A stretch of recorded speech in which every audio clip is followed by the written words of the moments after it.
the interest of time, please keep additional questions and comments brief. So now I'll introduce our finalists. Mr. Terence Donaldson has worked in the public and private sector for more than 25 years. He, while working at the state of Tennessee, he also served as an executive director and assistant commissioner of the Department of Human Resources, as well as executive director of Human Resources for the Department of Children's Services. In addition, he spent more than 20 years in the private sector, including roles at Fortune's 100 companies. Mr. Donaldson earned a master's degree in organizational communication and holds a bachelor's in communication, both from UNM. And UNM and New Mexico is where UNM was where he played football. And also he was married and raised 3 children in New Mexico, which he and his family both all love. He's certified in employment and labor law and is a graduate of LEAD Tennessee, which is an organization devoted to leadership and professional development. So let's give a warm welcome to Mr. Donaldson.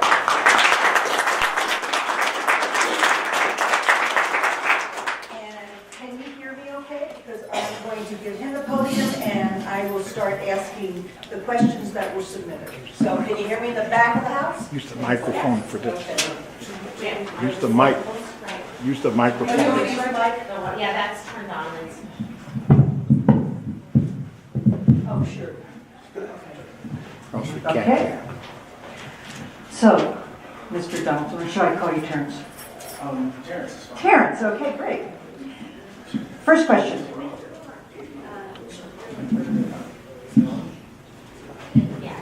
Supervisors. Yeah. Can you hear me now? Yeah. Lean in a little bit. Okay. Thanks for not making me yell. How do you envision an HR department contributing to establishing and maintaining a healthy and productive work environment? I think what is very important is ensuring that the work environment is one that has an open door. And when I say that, I mean the ability for faculty and staff to be able to come and talk about anything to anyone at any time. And doing so knowing that there will be follow-up, and there will be resolution without fear of retaliation. In addition, an open door in which faculty and staff are constantly asked their opinion and to provide information and feedback in terms of what's going on in their particular world, in their professional lives. Thank you. From your experience, describe an effective method of performance evaluation, its objectives, frequency, and how it can benefit both supervisors and employees. A performance evaluation process that's effective is one that contains clear, detailed, and objective goals. Those goals are written and they are attainable. And these goals are agreed upon by not only the leader but also the employee. The evaluation process itself shouldn't be one that just happens once a year and is very cumbersome. And I'm sure you all at one time or another have been involved in a performance management process in which it's like, oh, it's that time of year again. We've got to go through this again. But instead, it should be a process that is kicked off with goal setting, detailed goals, and that there is a follow-up mid-year, semi-annually, to do progress checks to determine what needs to be done between now and the end of the performance year to ensure that the performance is there, giving the employee the opportunity to improve performance and reach the goals that they've set for themselves. And I think one of the pieces that's very important is the frequency, semi-annually. It's important that you have that opportunity to sort of progress check, not just the leader but also the employee, to say, where am I in terms of my goals? because it makes for a much more progressive performance year in terms of working towards achievement. Thank you. As an Executive Director of Human Resources, explain your responsibility in the following roles: strategic partner, employee advocate, change champion. Strategic partner. In terms of the human resources function, it's extremely important that the human resource strategy aligns with organizational objectives, meaning that there's an evaluation done in terms of the human resources processes and their impact on the business at hand to determine how effectively they are aligned with the business.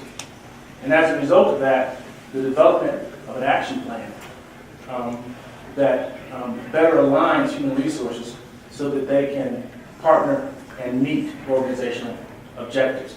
So overall, it's not as though human resources is in a silo, but they're partnering to ensure that they help support organizational objectives. Thank you. Please. Employee advocate.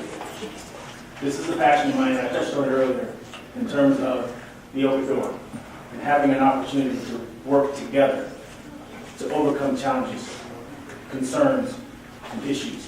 That dialogue is extremely important, and it starts the employee advocate process. If the issue is unknown, it's very difficult to begin to address it. So having that open door, having that dialogue is important to employee advocacy. Change champion. Continuous improvement is a part of my makeup as a human resources leader.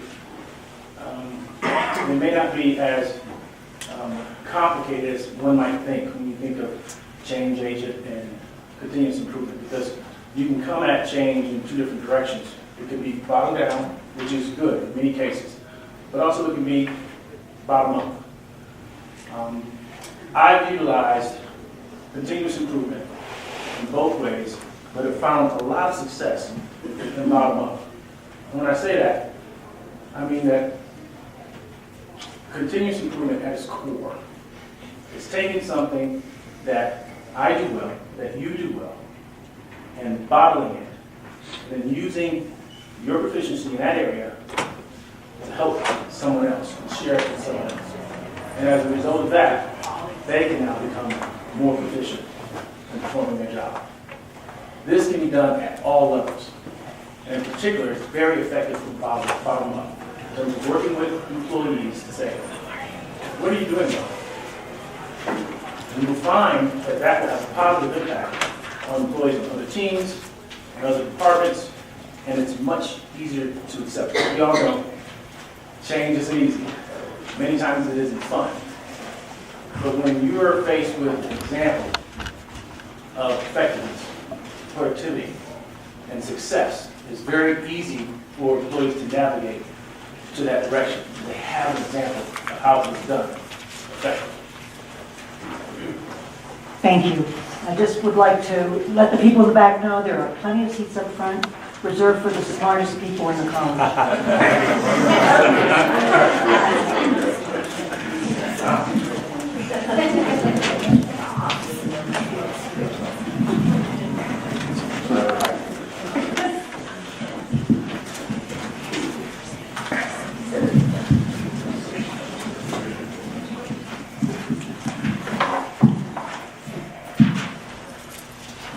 Okay, next question.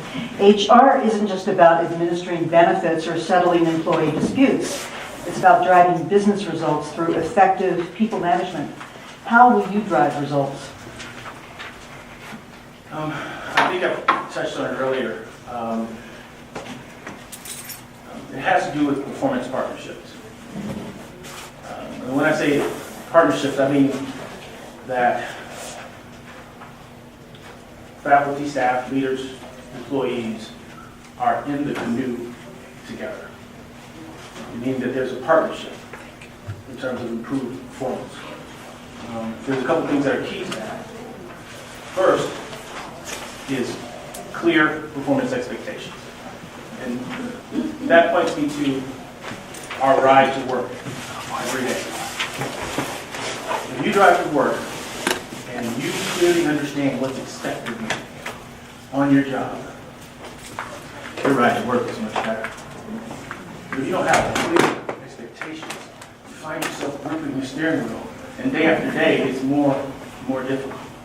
Having clear performance expectations is extremely important. In addition to that, important to the partnership is the coaching piece. Being in the crew together, working together to achieve performance goals, to achieve service level, service delivery, working hand in hand.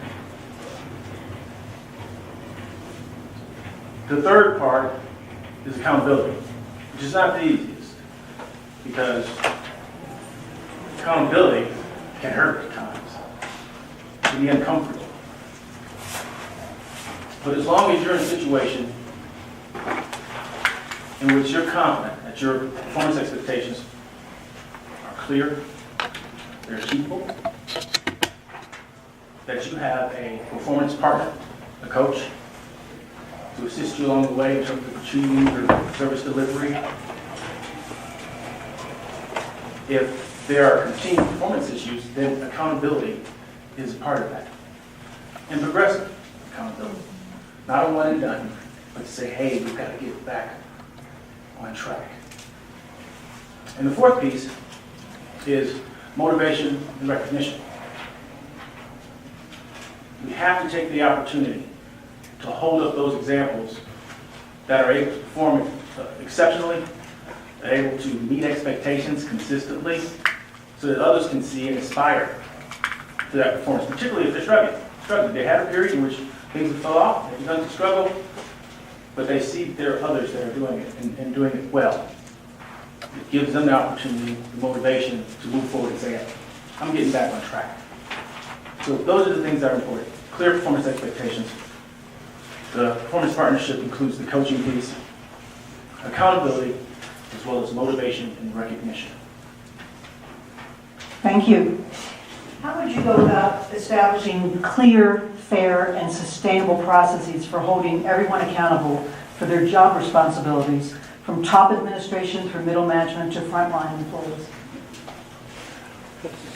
I just touched on it, because it has all those pieces in there.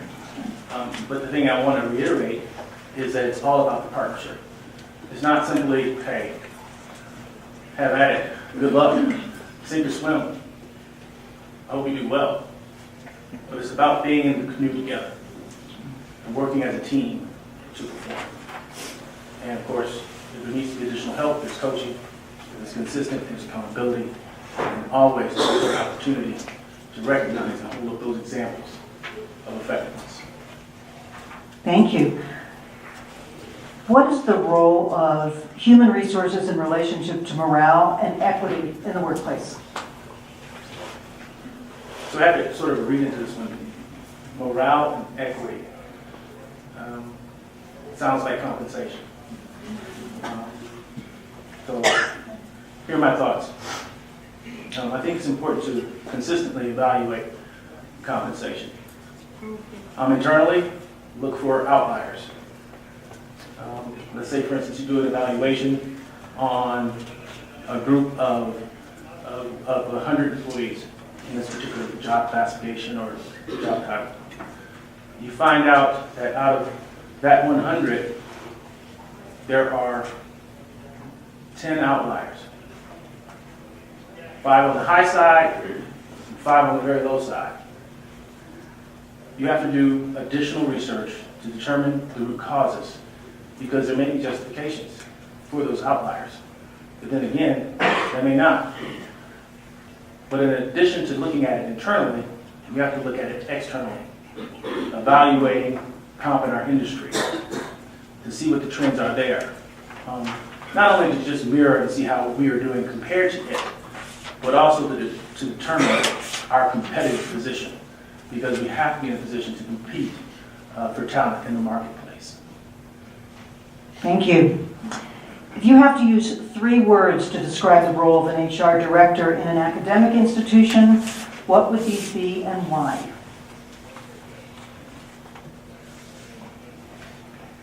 see.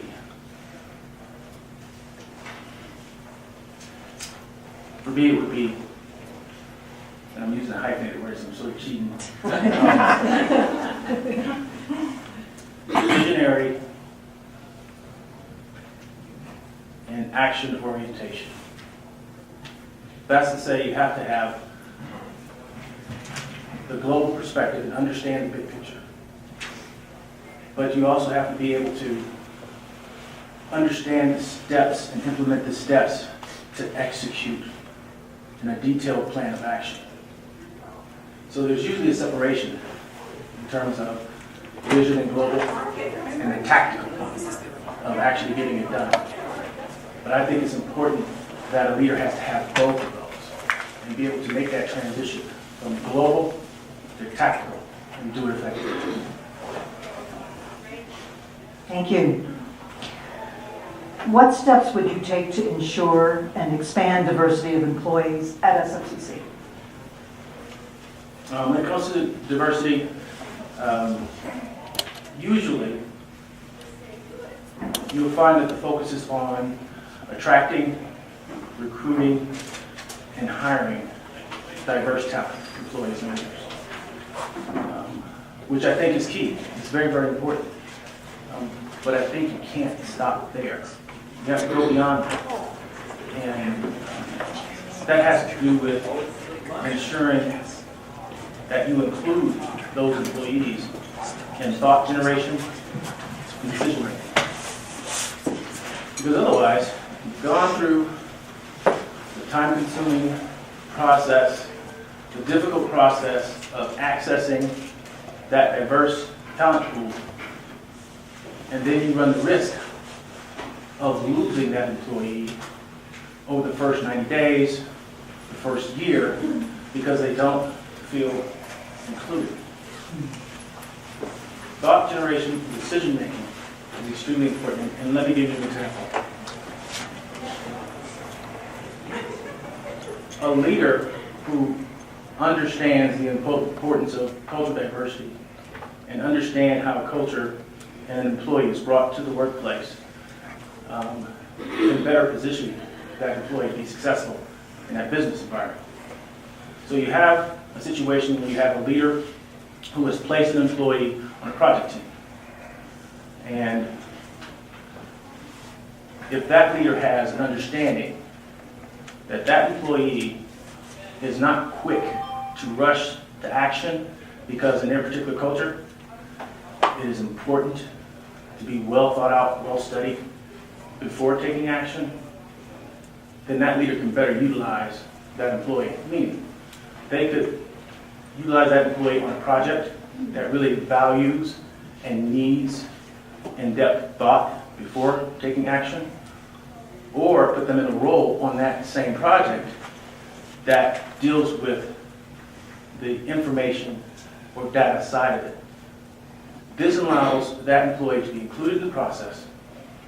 It allows the leader to better utilize their skill set and talent, and it allows us to retain the employee. And that's why thought generation, decision making is so important in diversity. Thank you. Tell us about a time you had foreseen a problem with employees, unions, vendors. How did you prevent it from escalating?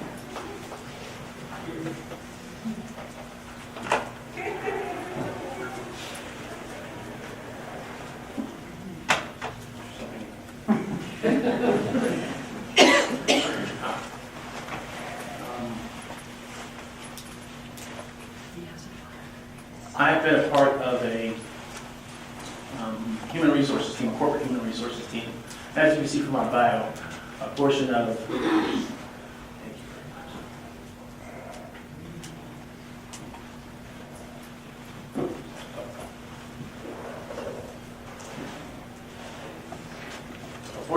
my background is at NCI. And I was a part of a corporate team that was put together of about 20 senior human resources professionals. And we were responsible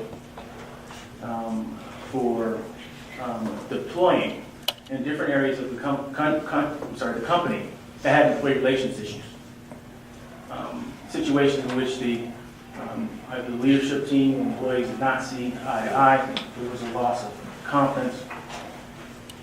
And I had an opportunity to deploy several times. Now, participation on this team included specialized training in labor relations, employee relations, as well as investigation techniques. And as we would deploy from different areas of the country, to whether it was Minnesota or Nashville, where I'm currently based, a number of different areas around the country, we started to see a pattern. And the pattern was sort of leadership or management one-on-one in terms of communicating effectively with employees. We saw it over and over again. Ensuring that that drive to work is a comfortable drive to work. Performance expectations, clear performance expectations. Having a wide open door. We saw these things over and over as a team, and we decided that as opposed to being reactive when we were deployed, we turned it proactive. And we began to utilize these techniques to ensure that business units that didn't yet have employee relations issues began to work on these things. And again, they're not difficult, but you have to keep them mindful. And we were able to do that as a part of this particular team.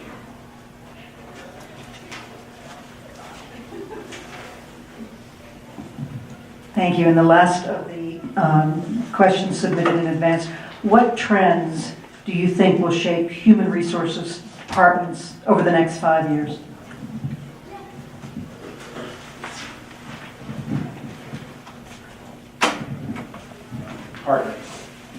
Partnering to impact service delivery and performance. Historically, human resources has been highly administrative. Some would characterize it as paper pushers. Human resources is being required to partner with leaders, to partner with business units, operational functions, to ensure that employees are engaged. And when I say engaged, that the overall definition of employee engagement has to do with the organization's alignment to meet the needs of the employee, and vice versa. The employee's alignment to achieve organizational objectives. Those things are extremely, extremely important. Human resources is moving more and more to the forefront of partnering in this way. It's something that I became intricately involved in early in my career, looking for ways that I could impact service delivery from the perspective of human resources, to go beyond paper pushing and partner with leaders and help them resolve the issues that they have on their team, in their business units, in their departments. And I think that it will be required of human resources more and more in the coming years.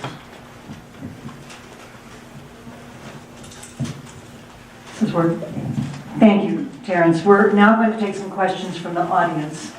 So, does anyone have any questions in addition to what you've already heard? Yes, sir.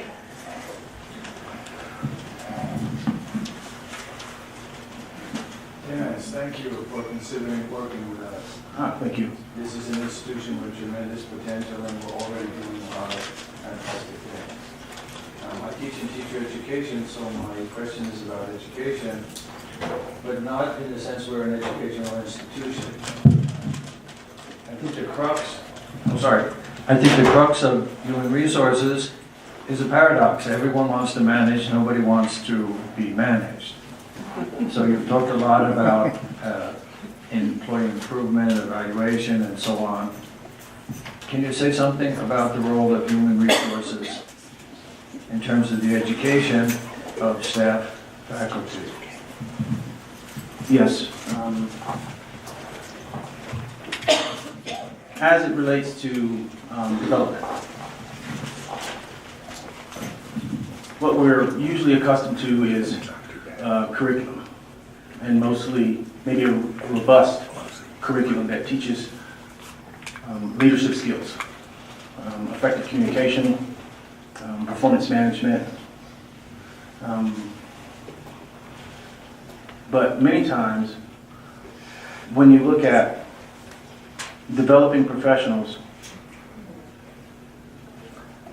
application of what is learned is often left out.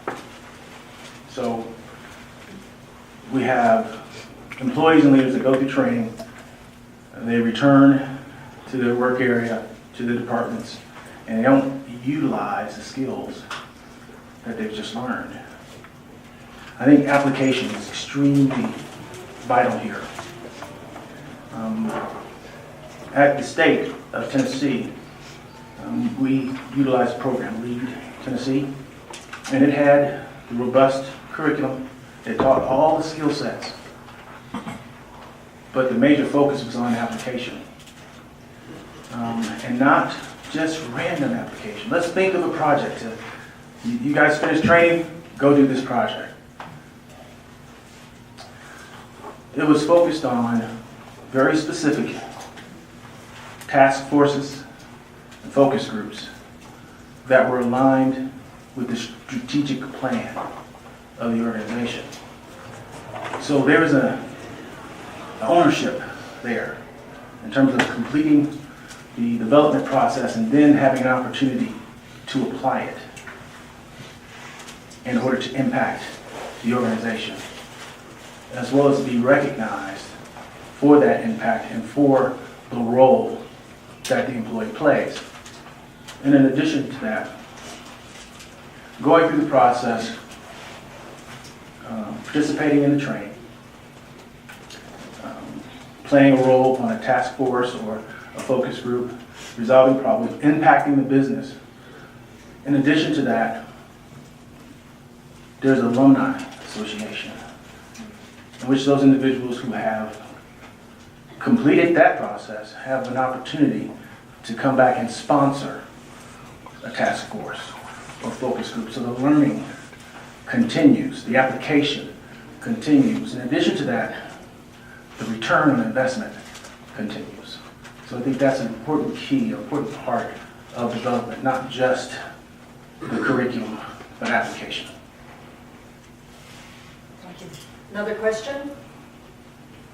Hi, Terence. My name is Megan McGarity. I'm the scholarship coordinator in the financial aid office, and then I'm also co-chair for Staff Senate, so I'm here in my capacity as Staff Senate. Through Staff Senate, before the position even launched, we asked staff to provide questions that they would like to ask. So I brought those questions with me today, and I'm just going to take a couple if that's okay with you. So one of the questions, I'll keep it to two. One of the questions I think is really important to a lot of staff is, how would you approach developing an equitable and transparent compensation and benefit structure? Twofold. One is evaluation internally, taking a look at our comp internally, finding those outliers, determine the root cause for those outliers. Again, in many cases they may be justified, in some cases they may not.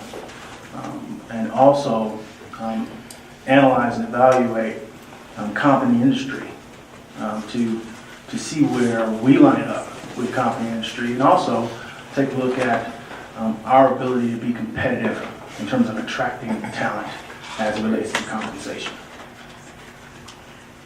Some of our biggest challenges are really budget related. So how do you find solutions that provide staff with opportunities to get salary increases when there are very major stressors on our budgets? Well, you have to get creative, that's for sure. The first offhand, you would think, well, you'd have to focus on headcount management and ensure that you are extremely efficient in the areas where you can be. And if there are other areas where you have additional headcount is not utilized as effectively as it needs to be, then you can reallocate that headcount to another area, or you can utilize it for salary. But that's a very detailed process to get to that point. Other avenues, I would need to know more about our budget.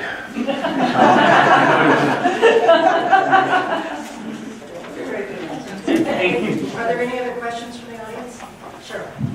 Cheryl Fields, Associate Vice President for Student Success.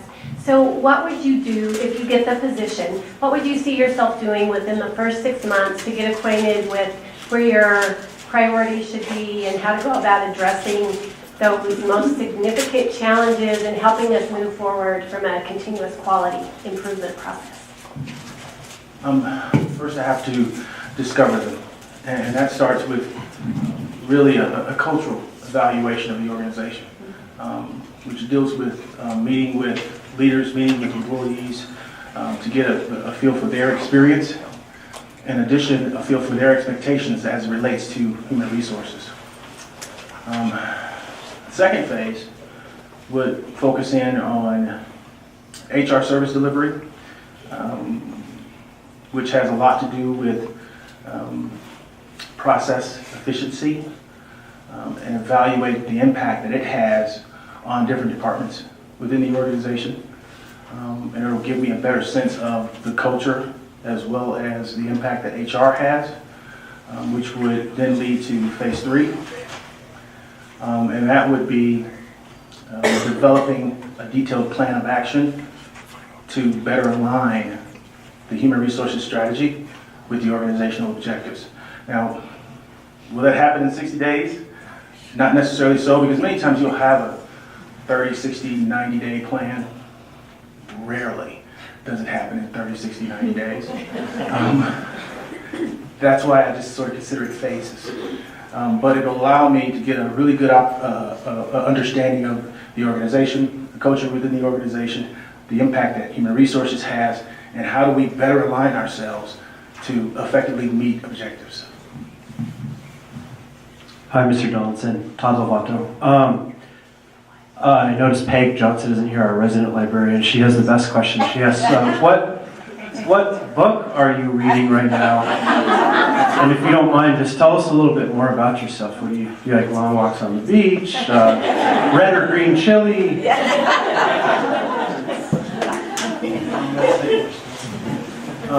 Yes, book that I'm currently reading, 40X. And yes, 40X deals with, because you heard me talk about continuous improvement, right? And continuous improvement has a lot to do with looking at the current situation and doing the analysis, problem solving, and developing a plan of action to improve in that particular area. 40X takes the next step. 40X is focused on the results and execution, which many times we'll have a great project, a great action item or action step or plan of action. And in the beginning, when the awareness is high, everybody's excited about it. Then it drops off after a while. 40X is focused on sustaining those improvements, sustaining that performance. It's about the results themselves and what you do with that action plan to ensure that you get the results. That's I'm not done with it yet, but what I've learned so far has been very, very enlightening. A little more about me. As you can tell by my stature, I spend some time in the gym. So working out and fitness is very, very important to me, as well as my family. My wife is not a former athlete, but she really enjoys working out. My 3 children are all athletes. They got it from their daddy. My oldest son attended attends the University of New Mexico. He just completed playing football there. So chip off the old block. We both played at UNM. My youngest son, he also participated in sports growing up, basketball, football. My daughter, dance and volleyball. So, fitness is very, very important to us. It has to be. The reason being is the other thing that I enjoy is cheesecake. My wife and I own and operate Andy's Cakes and Candies. And we started years ago in college, and throughout the years, we started off with little chocolate suckers, different chocolate suckers on Valentine's Day. We gradually worked our way to cakes. A lot of our friends at the time, we were very young and they were having kids, so they got into birthday cakes. And then our friends started getting married, so we started doing wedding cakes. And we found that wedding cakes are kind of hectic, very stressful. But one particular wedding, the bride wanted to have a cheesecake wedding cake. And we hadn't done it before. So we took a stab at it, and it caused a riot in that wedding. I mean, they were virtually fighting for that cheesecake. So we said to ourselves, I think we're on to something. And since that time, we've specialized in cheesecake, so it sort of balances out. Fitness, cheesecake. Oh, you didn't say red or green. Oh, both. Both. I love both of them. My name is Barbara Green. I'm the Director of Institutional Research, and I'm going to actually follow up on asking a question about the 40X model. What kind of measures would you implement in human resources or metrics to track your efficiencies and how effective the Human Resources Department is? As it relates to open positions, time to fill is critical. When you look at positions and how long they've been open and the impact that it's had or will have on a business unit. Attrition, but you have to be careful with attrition because all attrition is not good attrition. Some attrition is good attrition. But evaluating the attrition numbers to see if we are healthy as it relates to attrition.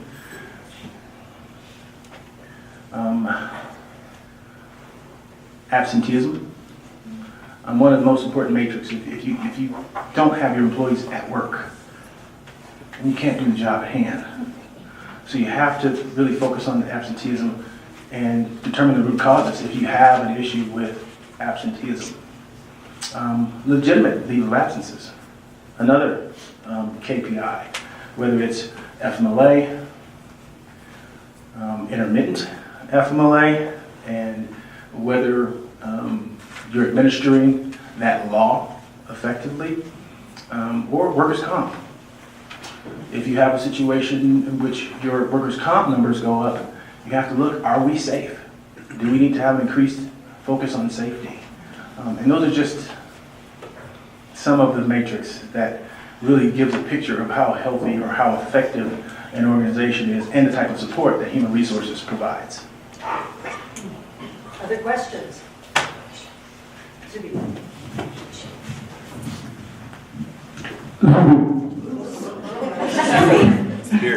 I'm not familiar with microphones. Zuby Wilson, I'm Coordinator for Renewable Energy Programs and the Chair of the Faculty Senate. I had two questions. One is, how do you feel about 360 evaluations, and what is the appropriate role for subordinates evaluating their supervisors? And also, we all get very, very busy. I think sometimes it turns into annual evaluations become a kind of a box that you check. How often during the year, should a supervisor be having a one-on-one follow-up to that evaluation to see how the progress is going for that employee? Great. I'll start with the annual surveys, feedback. Or, I'm sorry, did you say evaluation, performance evaluation? Yeah. And give me your question again about evaluation. Oh, so the two parts. One is, people, we have an annual evaluation, but how often throughout the year should there be follow-up one-on-ones with your supervisor to check in how are we going, or should it be something we just come back like, what did I say we were going to do last year? I think that happens sometimes. What would be the appropriate frequency of having those kind of conversations between supervisors and their subordinates, and also 360 evaluations? What's the appropriate role of using subordinates evaluation of their supervisors? Thank you. I have a much better understanding. In terms of frequency of performance evaluation, first we touched on the sort of annual evaluation or the yearly evaluation, and the importance of having a semi-annual at some point during the middle to do a progress check to determine what needs to be done between the midpoint and the end of the year to ensure that the performance is there and goals are met.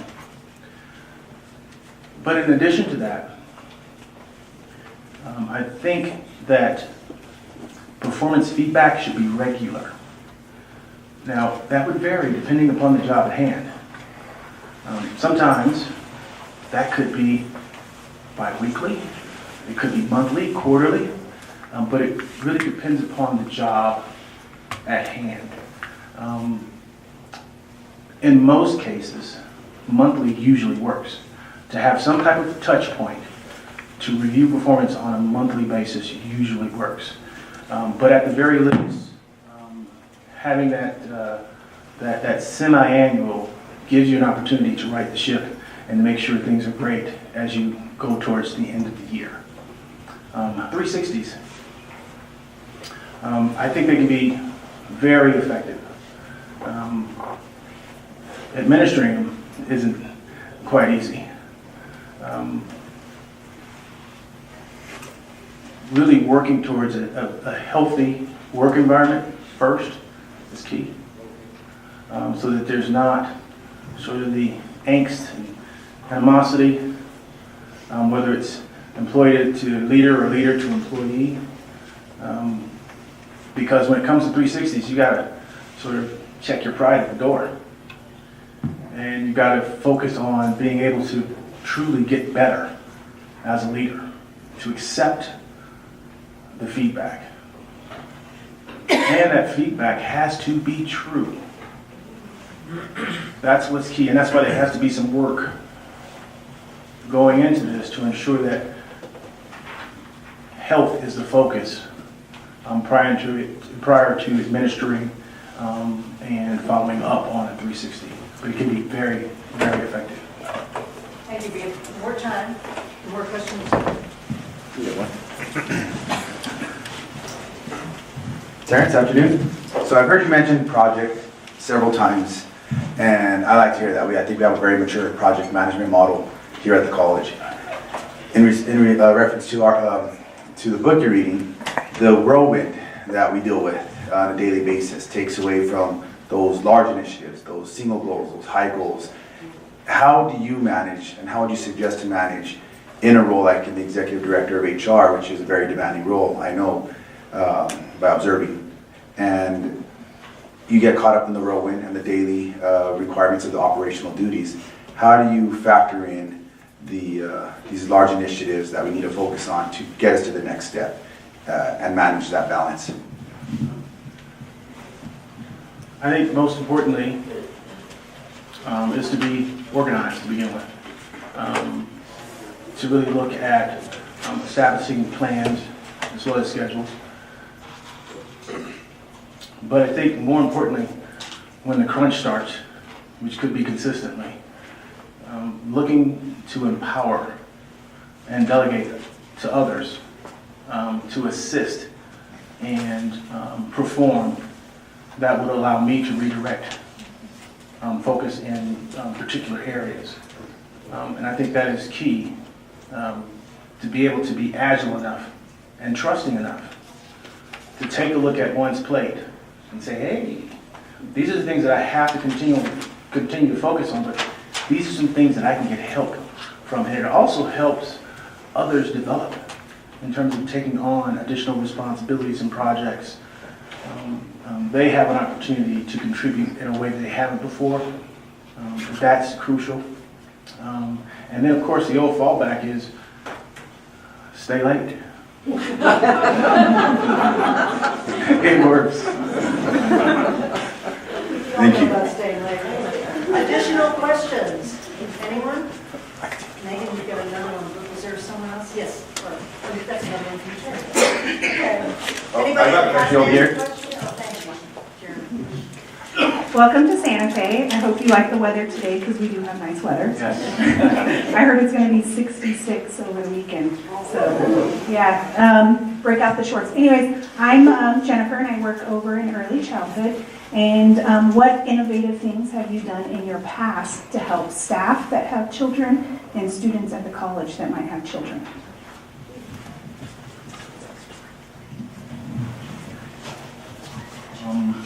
AWS, Alternative Work Solutions. By being flexible with the shift or the schedule, it can be very, very beneficial for our parents. And at the same time, your actual performance and productivity increases. Now, their schedule may be adjusted, meaning that they may start at a different time, finish at a different time. Excuse me, but the work and the quality of the work is there. It takes some adjustment in reference to leadership style, all right? Because many times leaders say, I need to see everybody, I need to be here at all times, I need to be with them. But we found that with the flexibility, there's no need to worry about that because in most cases, performance increases by having that flexibility. And that gives parents an opportunity, the extra time to take care of their children, to get them to school, to get them to daycare, etc., or have a spouse sort of flip up. I'm going to get the morning, you get the afternoon. Those flex schedules really have had a huge impact in my experience in there. Thank you.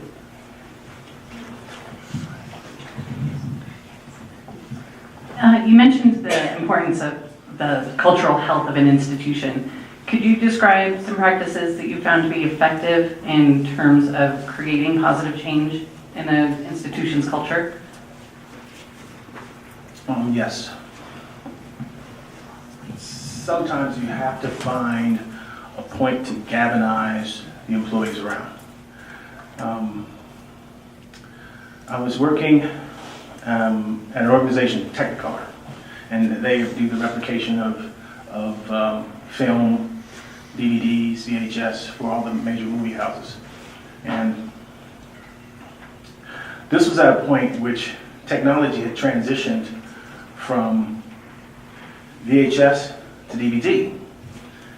And Technicolor has plants and business units all around the country.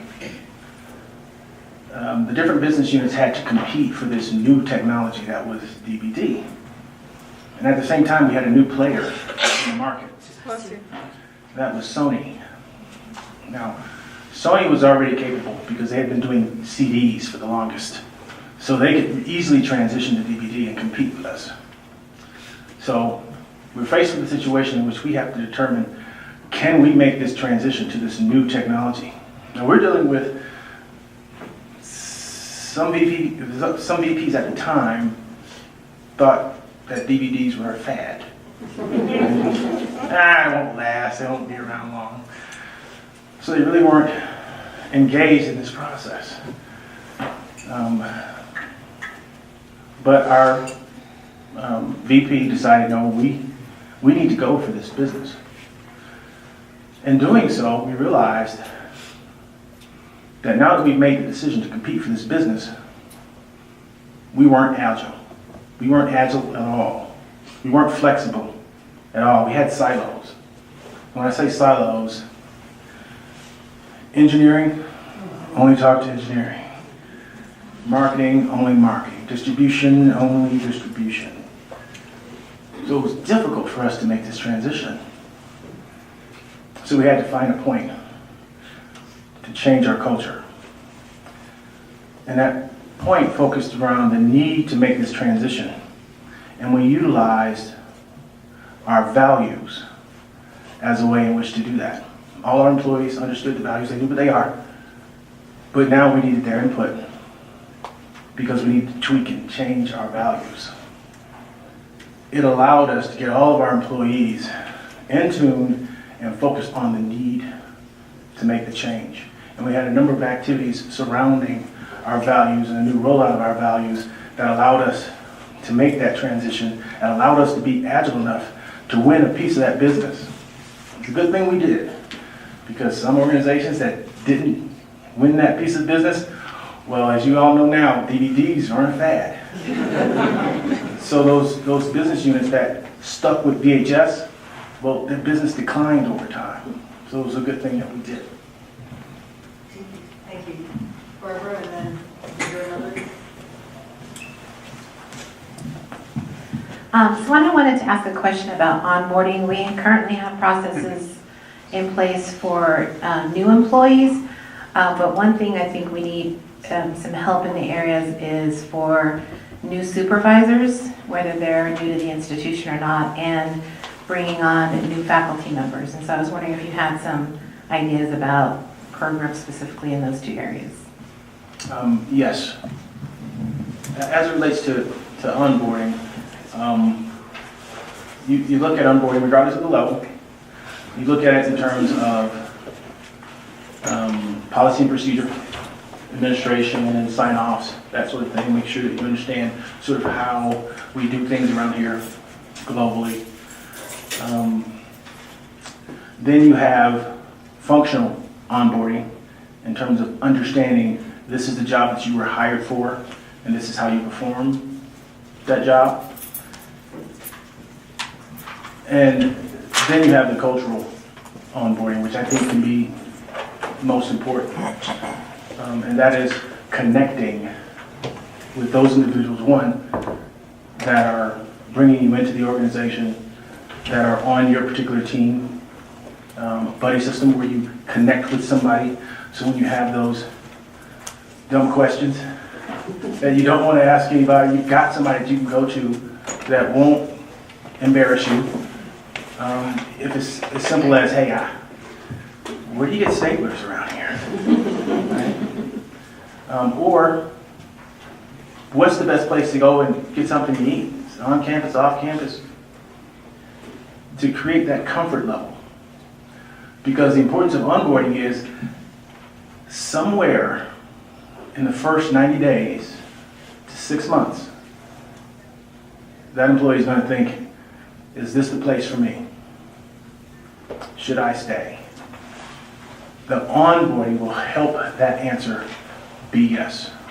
Whether it's entry level, frontline, staff, faculty, regardless of the level, I call it the anchor relationship, is key in onboarding.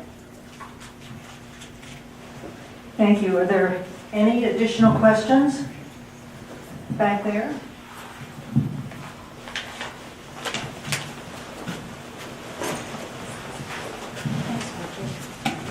Hi, my name is Michelle Rose, and I'm director of Kids Campus, and I hope you'll come and visit us sometime soon.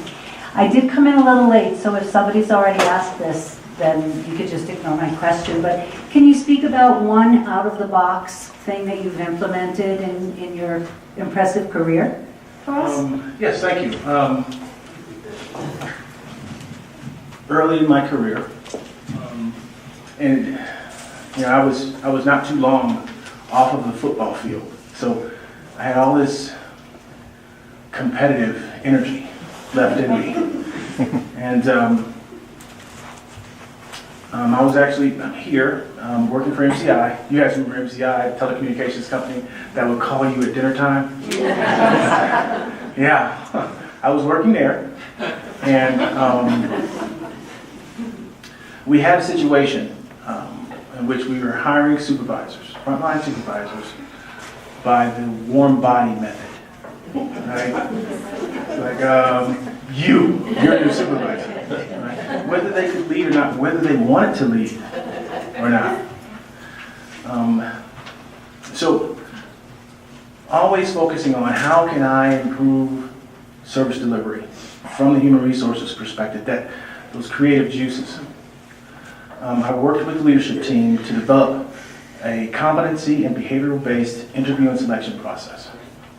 And this process not only focused on pinpointing the competencies needed to perform the job, it also focused on providing feedback, detailed feedback related to those specific competencies. So we went from an environment of employees going, well, it's not what you know, it's who you know. You're just going to select the next supervisor. Demoralized, to employees getting interview feedback, getting a roadmap on what they needed to work on to improve for the next opportunity. We had groups of employees preparing for the next supervisor position.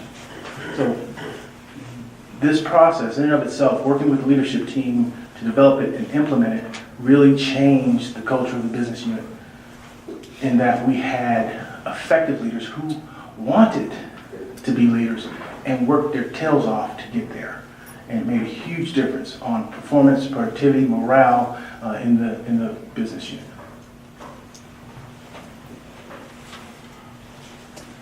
Well, I don't see any hands up, so if there are no further questions, I will turn it back to you, Terence, if you want to give us some concluding Yes, remarks. absolutely. Well, I'd like to thank you all for coming to meet with me today and sharing your thoughts and explaining to me what's important to you and your professional lives, as well as I want to thank you for giving me the opportunity to share some of my ideas, how I will partner with you to have a positive impact on your professional lives. Today has been a pleasure. I've had an opportunity to see the campus. It is a wonderful campus. And congratulations to you to working in such a wonderful organization. I feel that my skill set is one that creates a match in terms of human resources leadership, human resources management, and operations. And I really look forward to continuing this conversation as it relates to the executive director position. It's been a pleasure, and I want to thank you very, very much for your time.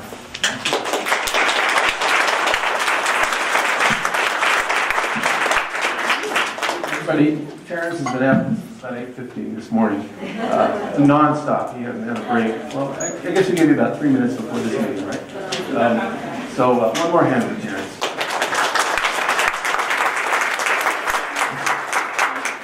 Thank you so much, Terence, and thanks to all of you for coming. And we're going to end early.